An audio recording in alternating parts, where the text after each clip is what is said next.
Today we're going to be unboxing this beauty box from Freedom Street, and I'm very excited to get into this with you guys. It's been a while since I've unboxed a subscription box, and Freedom Street is one of my favourite vegan online retailers, I suppose, particularly for beauty. They have very good standards, very in line with my ethics as well. Everything is going to be vegan on there, everything is cruelty free, and when they say cruelty free, they are including parent companies. They also are very sustainably focused. They do really want to make sure that they're recruiting very like eco-focused brands, but appreciate that can be done in a broad variety of ways. And it's one of the best places I find for finding competitively priced eco-friendly products. So if you're on a budget, I think they are great. They do their own beauty box. They actually have 3 different subscription boxes, and I'll go through all of those before we start unboxing. But I do love that they also have a build your own box, so it's kind of like building your own beauty box, so you still get those great savings, just you choose the products you get. I recommend that if you are looking to broaden your eco beauty collections. You may remember them as the cruelty free beauty box. They did recently rebrand and they're now called Freedom Street, which I think works a lot nicer. So like I said, they have 3 different subscription boxes. Each one is worth at least twice the amount you pay. So whatever you pay for the box, say it's £30, the value of the products inside are guaranteed to be over 60 quid. So that's great. Whichever box it is, you are gonna get more than double your money's worth.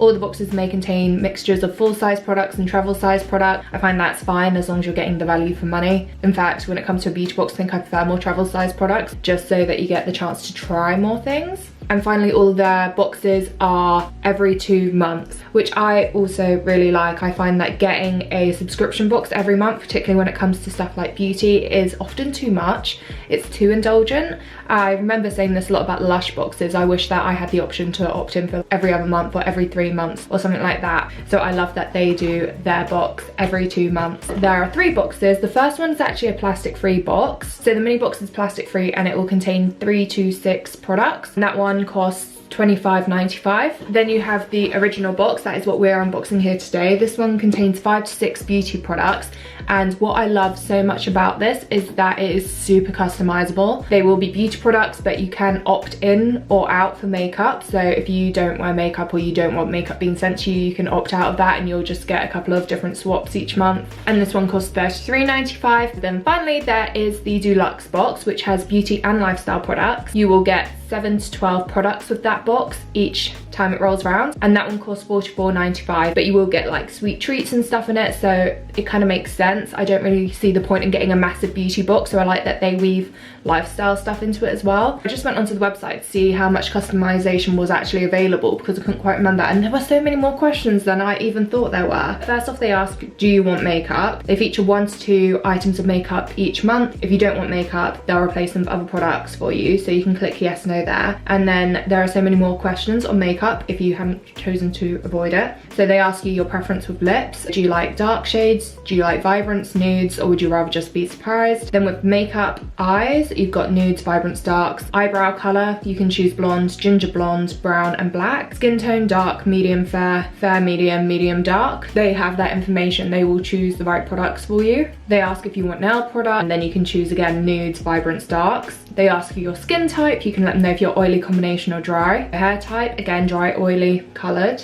normal. They ask about tanning, whether or not you fake tan, and they also ask about your scent preference, so oriental, fruity, floral or surprise me. And then they ask as well whether or not you have a bath or a shower, so you're not going to be sent a bath bomb if you only have a shower. And then they also ask if you're happy for products they send to contain sustainable palm oil. So that is great. If you are someone who is really conscious about the palm oil that you consume, they have a great option there. There are so many things about that customization which makes this box just so much more valuable than other beauty boxes that don't ask you that, because this is actually going to contain products you want. Let's get on with the unboxing. And there's the product info, which I am going to put to the side because I want to be surprised, but all of this is on seed paper. Eco packaging, of course. First up we have a conditioning body balm by Balm with peach and vanilla bean. That sounds very nice. It's so nice getting a beauty box because you can discover so many small businesses. This looks and smells like yogurt. Oh, the texture is quite thick. Feels very moussey. I don't know, that feels a bit thick on my skin. So it uses shea butter. I'm not the biggest fan of shea butter. Don't know how much I'll get along with that. Maybe I'll just use that for the really dry patches.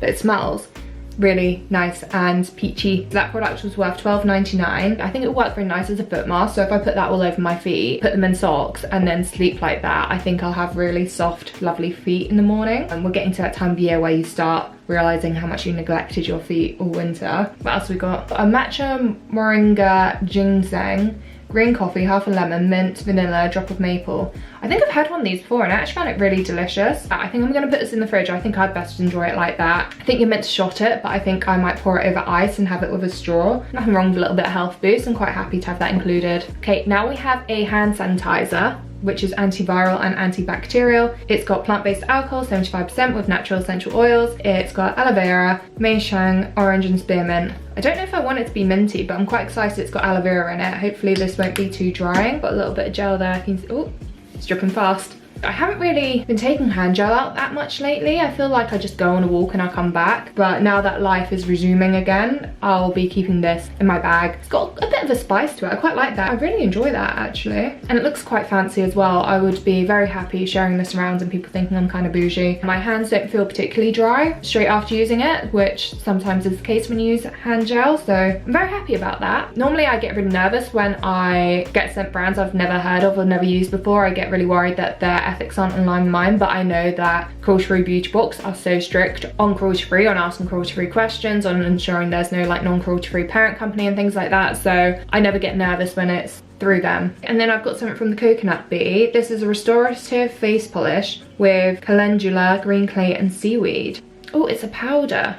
I'm guessing I need to mix this up. I'm very confused whether or not it's a face mask or a face scrub. That hand sanitizer retails for £7 by the way, but this face polish retails for £15.95. How to use, I love that they include the instructions. You put a small amount of powder in a bowl or dish, you use equal parts water, and then you apply to the face in gentle circular motion. So I guess it's just an exfoliator and you just rub it on your face. One great thing about dry products like this is in this jar of product you will get more product than that. Considering when you mix it, it's 1 teaspoon of the clay to 1 teaspoon of water. If you think that through, that means that it would only be like half the clay if it also had water mixed in to have a product like that. And it also means it's going to be fresher when you use it. That's really good. And obviously glass jar, aluminium lid, all good.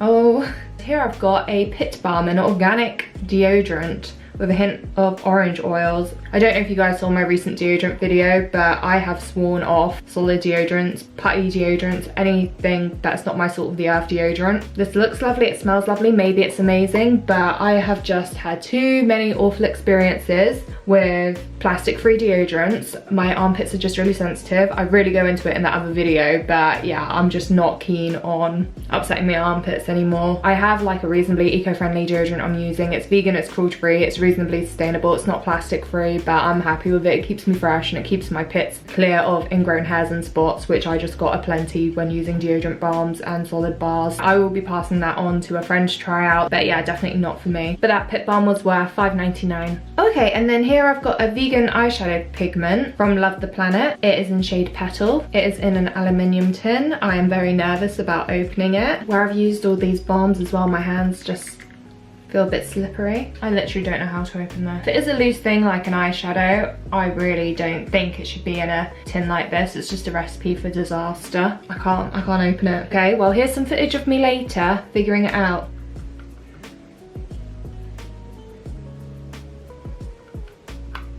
I'm getting really nervous about this one now because I can see a little bit of powder coming out. I really hate the thought of this being powder when I finally open it. I feel like it's just gonna go everywhere. But there's a little swatch. Can't even see that, can you? I feel like it'd be a wonderful product if only I could open it. Shade has given it a go. I've used my teeth, like nothing is opening this, so we will never know. And now we're back. I actually have an SPF here, which I'm quite excited by. If you guys didn't know, I have an SPF series. I've been trying out a lot of vegan SPFs. This one is from a brand called This Way. It's a natural face sunscreen with SPF 35. It is worth £18.50, which is quite a lot considering the size of this. It's a tinted sunscreen, adapts to all skin tones when applying, and it's lightly mint scented and packed full of skin loving ingredients. I'm not sure how much my skin will love this because peppermint sounds very irritating to my, I really like fragrance free on my face, particularly something with a sun lotion. But let's have a look. Oh, this looks so pink. This matches my jumper more than me. I'm a bit skeptical about whether or not that will work. It seems to have rubbed in, I guess. I think the Barbie one, I'm currently testing that out. It seems a bit similar to this. I don't know, it looks like it's sunk in. Sometimes you can't really quite tell until you're wearing it, and then you walk past the mirror in the day and be like, oh, I look a bit pale. What's wrong? And then you realise, oh, it's that SPF. So also heads up, spoiler alert, I'm not that fond of the Barbie one. Anyway, yeah, it's nice to have another one for my little testing series. I think that is everything. I felt like that was a good variety of products. I like it when you get like a nice mix. You don't feel a bit overloaded on like face masks or anything. They also did a few essentials. I really enjoy having stuff which are like less luxurious and more like everyday, like a deodorant, like hand sanitizer, things like that. Yeah, an SPF as well, that's an everyday thing, so it's nice. And again, so many brands I've not tried before. This is the thing about beauty boxes, they are so worth it when it comes to discovering brand new beauty products. If you are looking for a lot more like vegan brands, cruelty-free brands and eco-focused brands, I think this is a great way to discover a lot of new products without breaking the bank. So I really recommend Freedom Street. They've got 3 different boxes to choose from. So if you are looking to go plastic free, probably their smaller box would do best for you. And if you're in like a vegan household, or you're like sharing this box around, or you're very new to veganism and want a lot of new things to try out, the deluxe box may be the best option. So very happy with this. Thank you guys so much for watching. I've also reviewed the Vegan Kind vegan beauty box before. Feel free to check that one out as well. I am slowly but surely making this a series where I review vegan beauty boxes, because I think it's quite helpful to have this sort of help available. Thank you guys for watching. Hope you have a lovely day, and until next time, bye.